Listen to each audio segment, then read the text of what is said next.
Yun, magandang araw sa inyo mga tol, at ngayon mag-ukay-ukay review tayo. So may mga ipapakita lang ako sa inyong items na nahook ko sa mga ukayan, sa online na mga seller.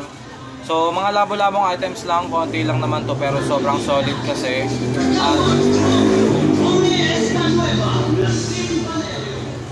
Pasensya na kayo, medyo maingay. Yun, simulan na natin mga tol. Ito nga pala yung mga items na i-flex ko sa inyo. Ayan. So ano ata to, 5 items to pero solid to mga tol. So yun, simulan ko na para hindi na tayo tumagal. Flex ko lang sa inyo yung mga naukay-ukay natin. Let's go. Yung iba dito, budget meal ko lang nakuha eh. Unahin ko na yung mga t-shirt. Nakuha ko lang sa online seller taga Nueva Ecija. Nakita ko kasi yung post 50 pesos each, kaya syempre di ko na pinalakpas. Siya nakita ko kasi may Dickies, kaso pagdating di pala kasya sa akin. Kaya bibigay ko na lang sa asawa ko. Pero sige, simulan natin dun sa Dickies na nakuha ko. Eto. So, ayan, meron tayo ditong Dickies na workwear t-shirt. So, ang issue na ito, katag lang naman mga bossing. Tsaka sobrang liit niya. Size small to, pang babae. Akala ko kakasya sa akin eh, pero goods lang din. Namain ko lang to ng 50 pesos. Actually, tatlong t-shirt to, 50 pesos each. Tas shipping fee. Bale, gumastos din ako ng 200 dito. Ayan. So, no issue to. Bigyan na lang natin kay Mrs. to para couple kami. Ayan. May minimal crack prints lang pala siya, pero hindi nahalata rin. Pang araw-araw lang. Ayan. So, yun yung unang item natin. Next, eto mga tol, champion na t-shirt. Ayan. Eto naman size large. Plain blue lang. 7.5 ang color rate. Tas, ewan ko kung washable to. Parang may dilaw siya dito. Hindi ko alam kung matatanggal natin. Pero plain t-shirt lang to mga tol. Ayan. May patch lang dito ng champion sa sleeve. Ayan. Plain lang talaga siya.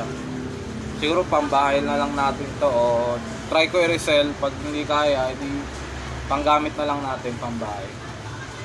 Next, eto Adidas na t-shirt. White t-shirt din siya, tapos may minimal lang na design. Eto ang astig ng design niya. 50 pesos ko lang din nakuha. Size ano naman to, size medium naman to. Legit na Adidas yan mga bossing. Need wash lang to. Eto kasya sa akin. Pag di natin to nabenta, syempre gagamitin na lang natin to. Solid din, need wash lang.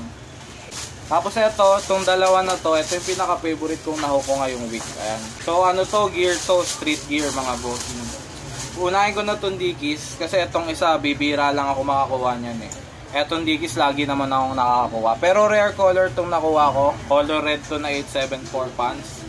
So pants to mga utol ah. Ito ang crispiness dito is 9.5. Brand new condition to mga bossing. Need wash lang kasi mukhang matagal siyang natambak. Pero ayan, solid tong nahok natin na to mga bossing. Single patch lang siya, 874.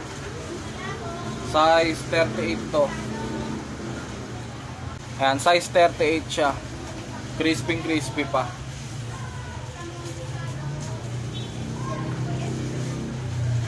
Pang TikTok lang natin to. Ayan. Pants to mga bossing ha. Sobrang haba. Hindi ko alam kung papaputulan ko. Hayaan ko na lang ganun. So, sobrang solid. No issue, brand new kondi. Tapos ito next. Ito talagang rare. Ayan. Hindi pa ako nakahook na ito sa ukayan. Kung hindi pa iaalok sa akin ng tropa, hindi ako magkakaroon nito. Ito, Joker brand na blade short. Size 40 naman to mga tol. Ayan o. Legit yan ha. Joker brand. Ito yung details mo.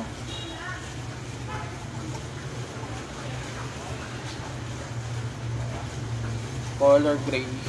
Ito medyo ano na to eh, used condition pero goods lang din. Pang ano lang natin, pang PSG. Yan, may embroidered pa siya dito sa mga ilaylayan. Letter J yan, Joker brand.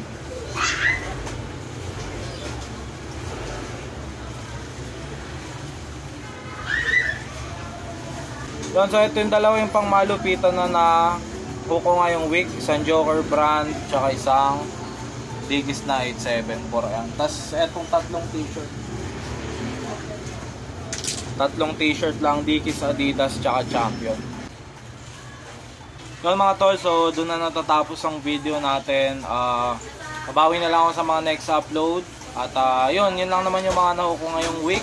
At asahan nyo, maglalabas pa ako ng mga madaming episode natin ng Trip to the Trip. Talagang kailangan ko lang ng oras na mag-edit kasi sobrang daming ginagawa. Tapos yun mga tol, huwag nyo kalimutan mag-like, mag-share, mag-subscribe na rin. Malaking tulong yun, lalo sa mga bagong pasok sa channel na to. At ayun, kita-kits na lang sa next episode. Peace out.